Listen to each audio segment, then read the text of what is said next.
Class में अपन ने देखा था चिकित्सा के क्षेत्र में जेनेटिक इंजीनियरिंग के एप्लीकेशन। तो उसमें पहले देखा था अपन ने इंसुलिन का निर्माण। तो इंसुलिन का निर्माण किस प्रकार होता है? इंसुलिन का निर्माण पहले तो सबसे पहले इसका पृथक्करण किसने किया था? इसका पृथक्करण दो वैज्ञानिक थे, बेटिंग व बेस्ट। इन्होंने कहाँ से किया था? कुत्ते के अग्नाशय से किया था। किससे किया था अलग? कुत्ते के अग्नाशय से अलग किया था इंसुलिन को। सेकंड बात करते हैं अपन कि है ना इंसुलिन होता क्या है। इंसुलिन एक कृत्रिम हार्मोन है जो पहला कृत्रिम हार्मोन बनाया गया था। क्या बनाया गया था? पहला कृत्रिम हार्मोन। और इंसुलिन को डॉग के अग्नाशय से पहले भी है ना निकाला जाता था, लेकिन वो किससे निकाला जाता था? गाय व सुअर के अग्नाशय से निकाला जाता था। किससे निकाला जाता था? गाय व सुअर के अग्नाशय से। उन्हें बंद क्यों कर दिया था? क्योंकि है ना उससे क्या होता है, बाद में एलर्जी रोग उत्पन्न होने लग गया था, इसलिए उसको बंद कर दिया था। किस लिए बंद कर दिया था? क्योंकि एलर्जी रोग उत्पन्न होने लग गया था, उसकी वजह से बंद कर दिया था। अब बात करते हैं इंसुलिन जो अग्नाशय में पहले अग्नाशय की बीटा कोशिका होती है वो इंसुलिन का स्राव करती है। इंसुलिन डायरेक्ट इंसुलिन की फॉर्म में नहीं आता, वो क्या होता है पहले प्रो इंसुलिन में बदलता है। किसमें बदलता है? प्रो इंसुलिन में बदलता है। प्रो इंसुलिन क्या होता है? पहले प्रो इंसुलिन परिपक्व होने के बाद इंसुलिन में बदलता है, जबकि प्रो इंसुलिन होता है वो 84 अमीनो एसिड का होता है। कितने अमीनो एसिड का होता है? 84 अमीनो एसिड से मिलकर बना होता है। इसमें तीन पॉलीपेप्टाइड श्रृंखला होती है, ए बी सी तीनों। इसकी संरचना ऐसे होती है, ए बी और सी क्या काम करता है? लिंकर का काम करता है। अगर इसमें मतलब ये परिपक्व होने के बाद इंसुलिन में बदलता है तो दो पॉलीपेप्टाइड श्रृंखला ए व बी होती है, वो आपस में जुड़ी हुई रहती है। आपस में जुड़ी हुई किससे रहती है? डाइसल्फाइड बॉन्ड द्वारा जुड़ी हुई रहती है। किससे जुड़ी हुई रहती है? डाइसल्फाइड बॉन्ड द्वारा। दोनों पहली पॉलीपेप्टाइड श्रृंखला आपस में जुड़ी हुई रहती है।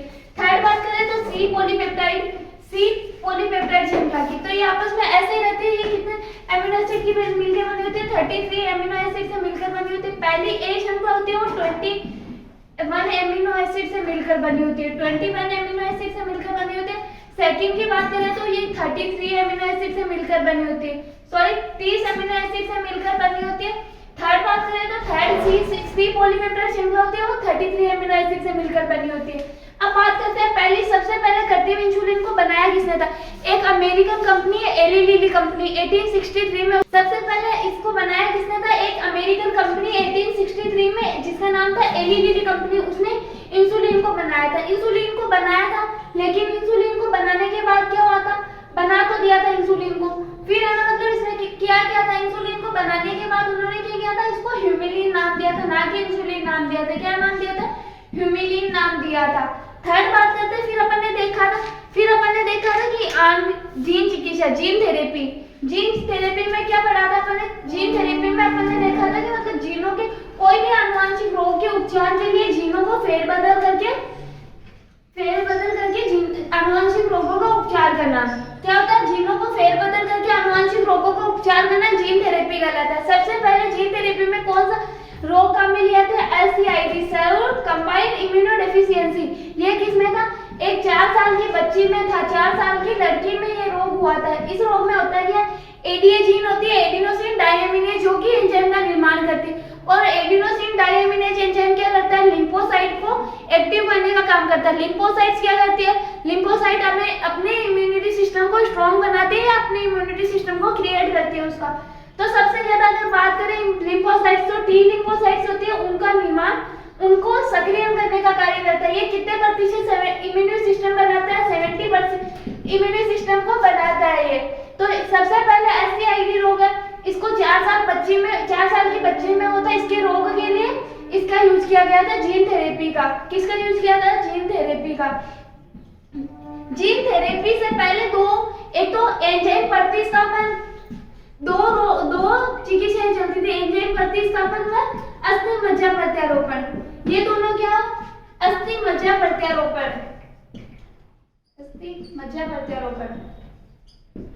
ये दोनों रोग की क्या है? ये दोनों चिकित्सा वो क्या करती है? अपूर्ण है।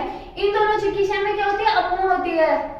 ये दोनों चिकित्सा है जो पूर्ण रूप से इनसे ट्रीटमेंट नहीं हो पाता। इस रोग में अपन करते क्या? जीन थेरेपी की सहायता से अपन ये रोगी है, इसमें से इसकी लिम्फोसाइट्स निकालेंगे। क्या निकालेंगे? इसकी लिम्फोसाइट निकालने के बाद उन्हें संवर्धन माध्यम में संवर्धित करते हैं। संवर्धन माध्यम में संवर्धित करने का मतलब क्या होता है? उनकी संख्या को, लिम्फोसाइट की संख्या को बढ़ा देते हैं।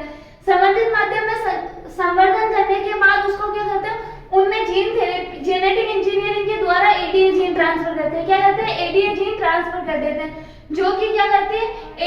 एडिनोसिन डाइएमिनेज एंजाइम का निर्माण करती है। एडिनोसिन डाइएमिनेज का निर्माण हो जाएगा तो क्या होगा, लिम्फोसाइट्स का एक्टिवनेस हो जाएगा। लिम्फोसाइट्स क्या होती है, एक्टिवनेस हो जाएगी। लिम्फोसाइट एक्टिव हो जाएगी जिससे क्या होता है, अपना इम्यूनिटी सिस्टम स्ट्रांग हो जाएगा। फिर बात करते हैं, तो ये थेरेपी होती है वो मतलब ऐसे स्थायी इलाज नहीं है इसका, बार बार रोगी को बार बार डलवानी पड़ती है, बार बार क्योंकि निकलवानी पड़ती है और बार बार डलवानी पड़ती है। क्यों निकलवानी पड़ती है, क्योंकि लिम्फोसाइट्स अमर नहीं होती। क्या होती है, लिम्फोसाइट्स अमर नहीं होती, इनका जीवन काल 6 से 7 दिन का ही होता है। तो जैसे 6 से 7 दिन हुआ, वो पहले वाली लिम्फोसाइट्स तो होती है जिनमें एडीएजीन ट्रांसफर की, वो तो समाप्त हो जाएगी, फिर नई बनेगी। और नई जो बनती है उनमें क्या होता है, नई जो बनेगी उनमें एडीएजीन वापस से एब्सेंस रहेगी। तो इम्यूनिटी सिस्टम को बढ़ाने के लिए, इस रोग के उपचार के लिए वापस से उनमें एडीएजीन डालनी पड़ेगी। तो ये जीन थेरेपी बार बार करवानी पड़ती है। अब अपन बात करते हैं स्थायी उपचार के लिए अपन क्या कर सकते हैं। जब भ्रूण माता के गर्भ में रहता है या माता के पेट में जब भ्रूण रहता है, उसकी भ्रूणीय अवस्था में स्टार्टिंग, जब भ्रूण की स्टार्टिंग एज रहती है, मतलब स्टार्टिंग स्टेज जब रहती है, उसी में से तब उसके लिम्फोसाइट्स को निकालकर उनमें मतलब एडीएजीन ट्रांसफर कर दिया जाए अस्थि मज्जा प्रत्यारोपण की सहायता से। कौन सी चिकित्सा, अस्थि मज्जा प्रत्यारोपण की सहायता से। तभी उसमें क्या होता है, स्थायी उपचार संभव है। किसके द्वारा स्थायी उपचार संभव है, जब भ्रूण माता के पेट में भ्रूणीय अवस्था में, स्टार्टिंग भ्रूणीय अवस्था में रहता है, तब उसे उसके लिम्फोसाइट्स को निकाल के उसमें एडीएजीन ट्रांसफर करने से, किसकी सहायता से, अस्थि मज्जा प्रत्यारोपण चिकित्सा की सहायता से ही उपचार संभव है। अब बात करते हैं अपन आणविक निदान। आणविक निदान मॉलिक्यूलर एनालिसिस क्या होता है, कोई भी रोग होता है उसकी अपन को जांच करने के लिए क्या होता है, कोई भी रोग उसकी पहचान करना सबसे आवश्यक है। उसके उपचार के लिए पहले रोग का क्या होता है, पहचान करना आवश्यक होता है। मॉलिक्यूलर एनालिसिस, आणविक निदान।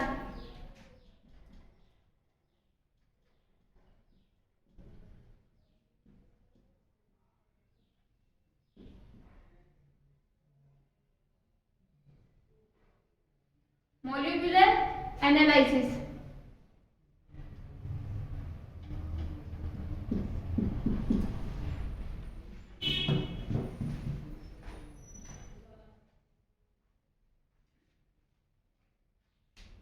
अब बात करते हैं मॉलिक्यूलर एनालिसिस होता क्या है। किसी भी आनुवंशिक किसी भी रोग की अच्छी चिकित्सा के लिए क्या होता है, पहले रोग का पता लगाना, रोग की पहचान करना या पता लगाना सबसे पहले आवश्यक होता है। वो अपन किसके सहायता से कर सकते हैं, रोग का पता या पहचान किसकी सहायता से करते हैं, आणविक निदान की सहायता से। क्या करते हैं, कोई भी रोग की अच्छे उपचार के लिए अपन को रोग की पहचान करना सबसे पहले आवश्यक होता है। क्या होता है, सबसे पहले रोग की पहचान करना आवश्यक होता है। और वो किसके द्वारा करते हैं, अपन आणविक निदान या मॉलिक्यूलर एनालिसिस के द्वारा करते हैं। अब बात करते हैं कि किसके द्वारा करते हैं, रक्त व मूत्र जांच या सीरम जांच, इन दोनों को क्या कहते हैं, रक्त व मूत्र जांच होती है, उन्हें क्या कहते हैं, सीरम टेस्ट भी कहते हैं। इससे अपन क्या करते हैं, रोग को अपनी इसकी प्रारंभिक अवस्था में पहचान नहीं सकते। किसमें नहीं पहचान सकते, अपन रोग को प्रारंभिक अवस्था में नहीं पहचान सकते। किसी भी रोग को अपन सामान्यतः कब पहचानते हैं, जब उसके लक्षण अपन की बॉडी पे, अपनी बॉडी पे दिखाने शुरू हो जाते हैं या उसके इफेक्ट अपने ऊपर दिखाने शुरू हो जाते हैं, तब अपन को लगता है कि कोई भी रोग हो गया, तब अपन जाते हैं डॉक्टर के पास। अगर अपन को पहले से ही पता चल जाए कि मतलब मेरी बॉडी में या मेरे को ये रोग है, तो अपन को पहले जब क्या होगा, अगर प्रारंभिक अवस्था में पता चल जाता है तो क्या होता है, उसके रोग कारकों की संख्या बढ़ती नहीं, रोग कारकों की संख्या क्या होती है, कम होती है, तब उसे अपन आसानी से कंट्रोल कर पाते हैं। लेकिन अपन को पता कब चलता है, जब उसके इफेक्ट अपनी बॉडी पे दिखना शुरू कर देते हैं, तब अपन को पता चलता है। जब तक उसके रोग कारकों की संख्या क्या होती है, बहुत ज्यादा बढ़ जाती है, फिर अपन को वो इतनी आसानी से कंट्रोल में नहीं आ पाती है। और रक्त व मूत्र जांच होती है, सीरम जांच से अपन क्या होता है, रोग, किसी भी रोग को उसकी प्रारंभिक अवस्था में पहचान नहीं सकते। किसी भी रोग को उसकी प्रारंभिक अवस्था में पहचान नहीं सकते, किसी भी रोग को उसकी प्रारंभिक अवस्था में नहीं पहचान सकते।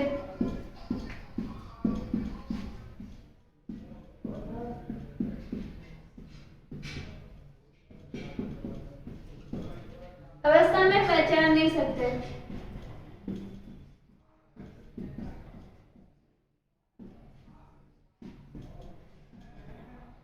आणविक निदान होता क्या है, आणविक निदान किसी भी रोग की पहचान करना, किसी भी रोग की पहचान करना या पता लगाना।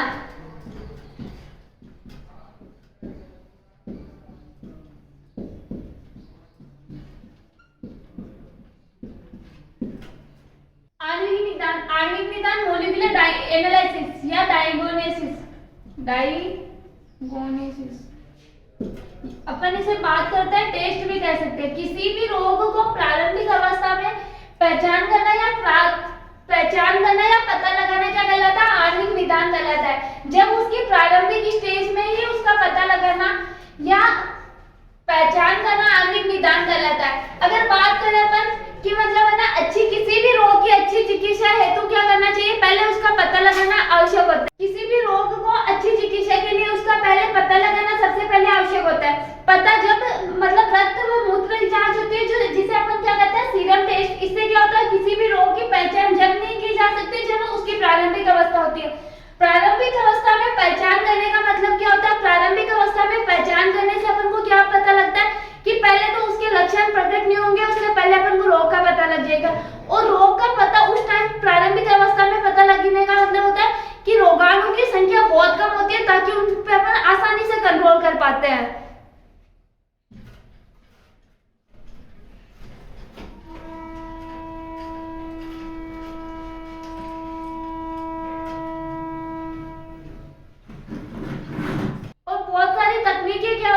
जेनेटिक इंजीनियरिंग के अंदर अपन तकनीकों को पढ़ते हैं, जो बहुत सारी तकनीकें ऐसी होती है जो रोग को मतलब लक्षण प्रकट होने से पहले ही पता लगा सकते हैं, जब रोगाणुओं की संख्या बहुत कम होती है। किसके बेस पे पता लगाते हैं? आनुवांशिक आधार पर, आनुवांशिक के जीनों के आधार पर पता लगाती है। बहुत सारी तकनीकें, बहुत सी तकनीकें ऐसी है जो रोग की प्रारंभिक अवस्था में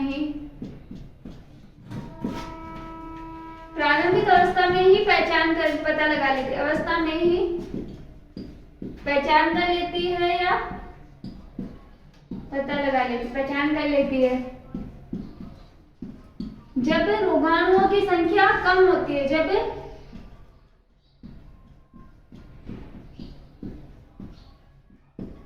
रोगाणुओं की संख्या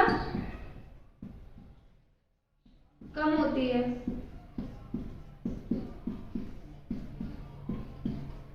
क्या होती है? जब रोगाणुओं की संख्या कम होती है। और किसके आधार पर पता लगाया जाता है? रोग की उनकी आनुवांशिक अवस्था के आधार पर। किसकी? रोग की आनुवांशिक अवस्था के आधार पर। आनुवांशिक अवस्था के आधार पर, अवस्था के आधार पर क्या है? बहुत सारी तकनीकें ऐसी है जो अपन जेनेटिक इंजीनियरिंग में पढ़ते हैं, जो रोग की प्रारंभिक अवस्था में पहचान कर लेती है। क्या? रोग की प्रारंभिक अवस्था, जब वो लक्षण प्रकट नहीं करता उससे पहले ही वो पता लगा लेती है। जब रोगाणुओं की क्या होती है? संख्या कम होती है। अगर रोगाणुओं की संख्या कम होगी तो उन पर कंट्रोल करना अपना आसानी से कंट्रोल कर पाते हैं, या फिर उन्हें जल्दी उस रोग का जल्दी से ट्रीटमेंट कर पाते हैं। फिर बात करते हैं अपन रोगाणुओं की। जब लक्षण प्रकट नहीं होंगे तो अपन पता कैसे लगाएंगे? अगर आपकी बॉडी पे कोई सिम्टम ही नहीं दिख रहे तो अपन रोग का पता कैसे लगाएंगे? तो रोग की आनुवांशिक अवस्था के आधार पर क्या पता लगाते हैं अपन? इसका कोई भी रोग की आनुवांशिक अवस्था के आधार पर ही अपन रोग का पता लगा लेते हैं। क्या करते हैं? रोग का पता लगा लेते हैं। आनुवंशिक आधार अवस्था कौन सी होती है? जैसे आनुवंशिक पदार्थ, डीएनए, आनुवंशिक पदार्थ। आनुवंशिक पदार्थ होते क्या क्या है वैसे? डीएनए वगैरह जो भी है आनुवंशिक पदार्थ। इसमें बहुत सारी टेक्निक्स है। जैसे अपन बात करते हैं पीसीआर। पीसीआर क्या होती है? कैंसर का पता लगाने के लिए काम में ली जाती है। जैसे पहले उदाहरण के लिए बात करते हैं अपन, उदाहरण पीसीआर, उत्परिवर्तित जीनों का पता लगाना, उत्परिवर्तित जीनों की पहचान करने के लिए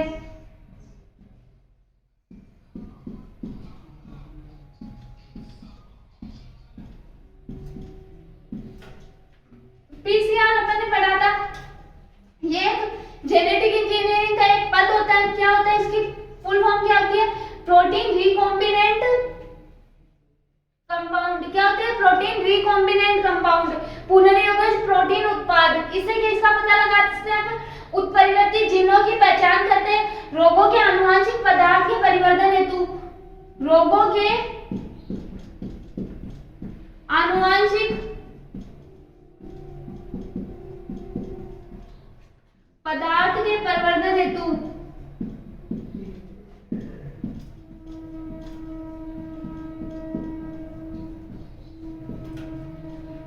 उत्परिवर्ती जीनों की पहचान कर सकते हैं अपन। उत्परिवर्ती जीनों में कौन सा आता है? कैंसर, जैसे कैंसर।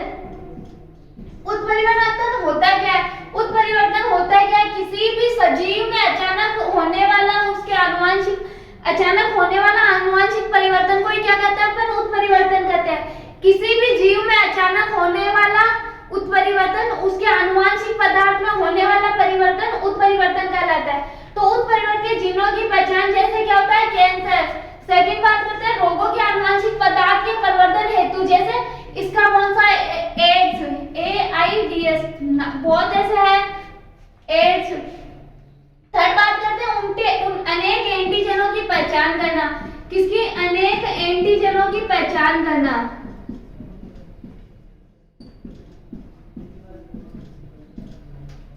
उदाहरण के लिए सबसे पहले क्या देखा था अपन? प्रोटीन PCR, पुनर्योगज प्रोटीन उत्पाद तकनीक से किसका? पहले तो उत्परिवर्ती जीनों की पहचान अर्थात कैंसर का पता लगा सकते हैं। रोगों के आनुवंशिक पदार्थ के परिवर्तन हेतु, परिवर्तन का मतलब क्या होता है? मल्टीपल या गुणन करना। एड्स, जो कि एड्स रोग का पता लगा सकते हैं। फिर आता है अनेक एंटीजनों की पहचान कर सकते हैं अपन। इसकी सहायता से क्या करते हैं? अनेक एंटीजनों की पहचान कर सकते हैं। फिर सेकंड बात करें एलाइसा।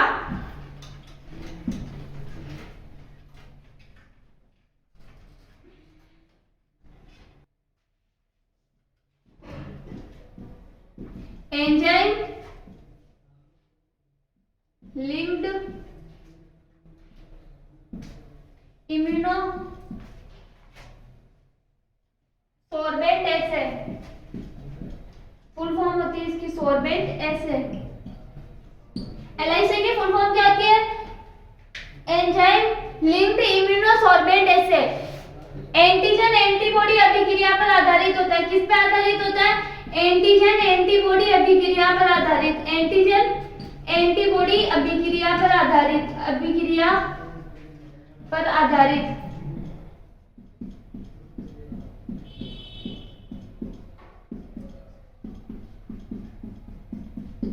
एलाइसा क्या किसके कौन सी टेक्निक का आणविक विधान की एक टेस्ट है या टेक्निक का वो? एलाइसा एंजाइम लिंक्ड इम्यूनोसॉर्बेंट ऐसे क्या काम करती है? एंटीजन व एंटीबॉडी अभिक्रिया पर आधारित है। इसके खोजकर्ता क्या? इसका मतलब क्या होता है? समूहीकरण। एंटीजन एंटीबॉडी अभिक्रिया किसको क्या कहते हैं अपन? समूहीकरण।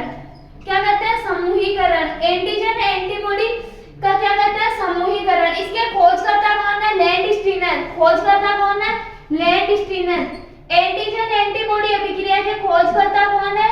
लैंडस्टीनर।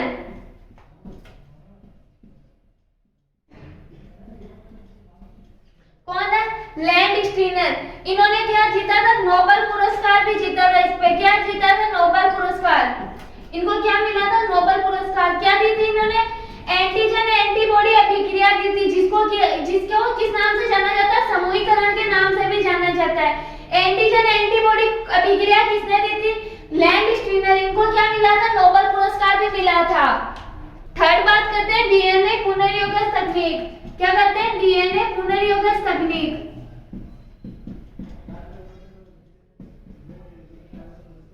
ये किनके लिए काम में लिया जाता है? अति संवेदनशील जीवों को प्रवेश करवा के। अति संवेदनशील कौन सा होता है? जैसे ई कोलाई संवेदनशील जीवों को प्रवेश करवा के, जीवों को प्रवेश करा के। अति संवेदनशील जीव कौन सा होता है? E coli. सबसे बेटर एग्जांपल होता है ई कोलाई। फोर्थ बात करते हैं auto radiography. Auto radiography technique. Auto radiography technique.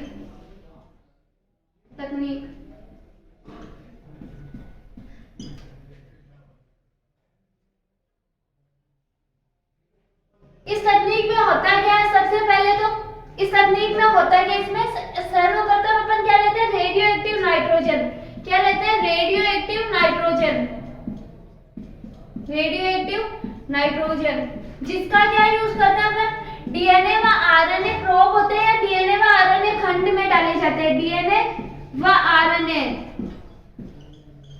खंड या प्रोब में डाला जाता है। क्या डाला जाता है, खंड या प्रोब। प्रोब क्या होते हैं, डीएनए के या आरएनए के छोटे छोटे टुकड़ों को अपन क्या कहते हैं, प्रोब कहते हैं। डीएनए व आरएनए प्रोब को क्या कहते हैं, खंडों को क्या कहते हैं अपन, क्लोन कोशिका में डाला जाता है। किसमें डाला जाता है, क्लोन कोशिका में डाला जाता है, क्लोन कोशिका में डाला जाता है, क्लोन कोशिका में डाला जाता है। तो डालने के बाद क्या होता है, जो भी उत्परिवर्तन है, इन डीएनए खंड क्या होते हैं, ये दोनों आपस में जुड़ जाते हैं। क्यों जुड़ते हैं, क्लोन कोशिका और डीएनए खंड प्रोब क्यों जुड़ते हैं, क्योंकि ये आपस में एक दूसरे के पूरक होते हैं और आपस में दो कोई भी डीएनए या आरएनए जो एक दूसरे के पूरक होते हैं वो आपस में जुड़ना चाहते हैं। अगर आपस में जुड़ना चाहते हैं तो आसानी से आपस में बॉन्ड बना लेते हैं। तो ये क्या होता है, यहाँ पे क्लोन कोशिका के साथ ये डीएनए खंड आते हैं, वो जुड़ जाते हैं। तो डीएनए खंड जुड़ने के बाद क्या होता है, क्लोन कोशिका में उत्परिवर्तित होता है। क्या होता है, उत्परिवर्तन होता है। क्लोन कोशिका क्या होती है, उत्परिवर्तन होती है, जो कि किसके द्वारा होती है, ऑटोफोटोग्राफी प्लेट पर हमें कुछ नहीं दिखता। यदि क्लोन कोशिका क्या होती है, उत्परिवर्तित होती है। यदि क्लोन कोशिका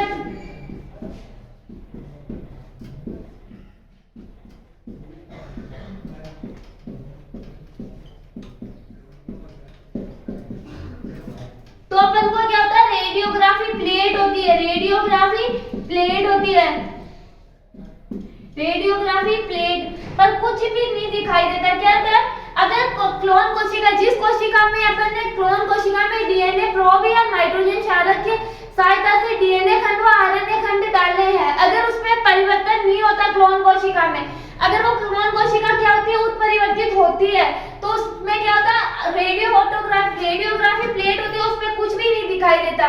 क्या होता है, कुछ भी नहीं दिखाई देता।